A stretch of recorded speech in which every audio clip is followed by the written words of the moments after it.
बहुत रोते हुए, क्या है कहानी, प्लीज थोड़ा बताएं उसके बारे में। देखिए, फर्स्ट ऑफ ऑल तो उस वीडियो का मैं बोलना चाहूंगी, वो मेरा एक इमोशनल रिस्पॉन्स था।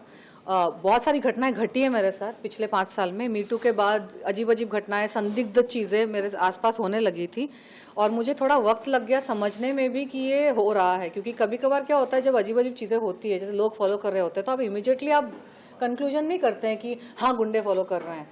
एक नॉर्मल शरीफ फैमिली से जो होता है ना, वो विश्वास नहीं करना चाहता है ऐसा स्टार्टिंग में कि मेरे साथ एक्चुअली ऐसा हो रहा है। एक्सीडेंट हुआ, ब्रेक फेल एक्सीडेंट हुआ, मेरे खाने पीने में चीज़ें मिला के मुझे बीमार करने की कोशिश की गई। फूड पॉइजनिंग तो होते ही रहे काफ़ी टाइम तक। घर के बाहर चीज़ें हुई, सिक्योरिटी प्रॉब्लम्स बहुत सारे हुए। हमारी बिल्डिंग की पुरानी सिक्योरिटी कंपनी को चेंज कर दिया गया, नई सिक्योरिटी कंपनी आई तो और सारा इश्यूज होने लगे।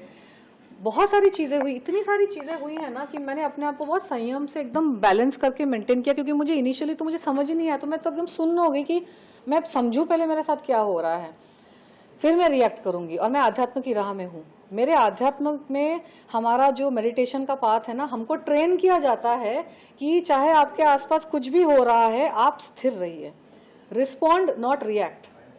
क्योंकि जो गुंडे होते हैं, बुरे लोग होते हैं, शैतानी आत्माएं होती है, शैतानी लोग होते हैं ना, जो आपको पकड़ के परेशान करना चाहते हैं, और वो इनडायरेक्टली परेशान करते हैं।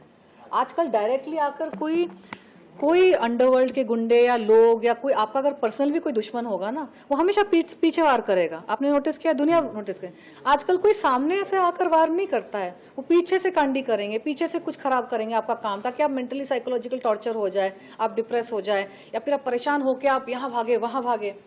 तो मैं समझ गई थी कि मुझे वैसा करने की कोशिश की जा रही है। जैसे कि हमारे बॉलीवुड में 2 लोग विक्टिम्स हैं जिनके प्रति मेरी बहुत सहानुभूति है। एक है सुशांत सिंह राजपूत, उनके साथ तो अब सबको पता है बहुत बुरा हुआ है ना।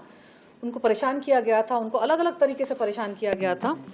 हाँ, उनको अलग अलग तरीके से परेशान किया गया था। तो मेरे साथ भी वही चीजें हो रही थी। फर्क इतना है कि वो चल बसे और मैं जिंदा हूँ, और मैं बयां कर पा रही हूँ कि मैंने कोरिलेट किया कि, क्योंकि सुशांत की जब डेथ हुई थी ना, तो मैंने बहुत ज़्यादा ध्यान नहीं दिया था उनके, मैंने जो न्यूज़ में पढ़ा मैंने मान लिया।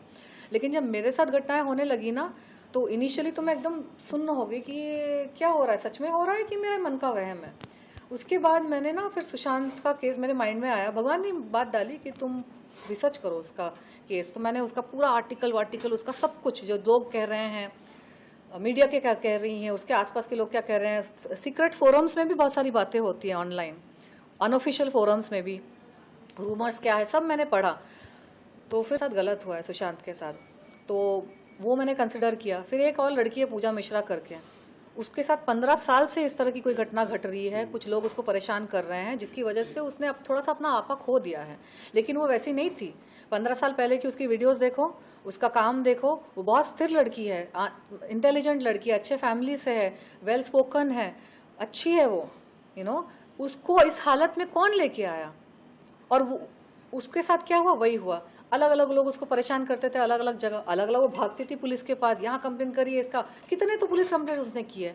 लेकिन जब गिरोह बना के कोई आपको परेशान कर रहा है ना, तो इतने सारे 50 पुलिस कंप्लेन करके भी फायदा नहीं होता है, क्योंकि ये गिरोह है, गुंडे हैं, गुर्गे हैं।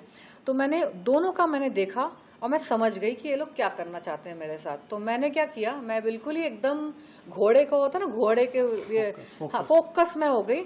और मैं महादेव की भक्त हूँ, मैं जाप करती हूँ, मैं हरे राम हरे कृष्णा का जाप करती हूँ, मैं हर हर महादेव का जाप करती हूँ। और मैं बचपन से मेरे धार्मिक फैमिली से हूँ। मैं वैसे थोड़ी सी मैं उड़ी हुई हूँ, तो मैं ग्लैमर फील्ड में आ गई क्योंकि मुझे मजा आता है,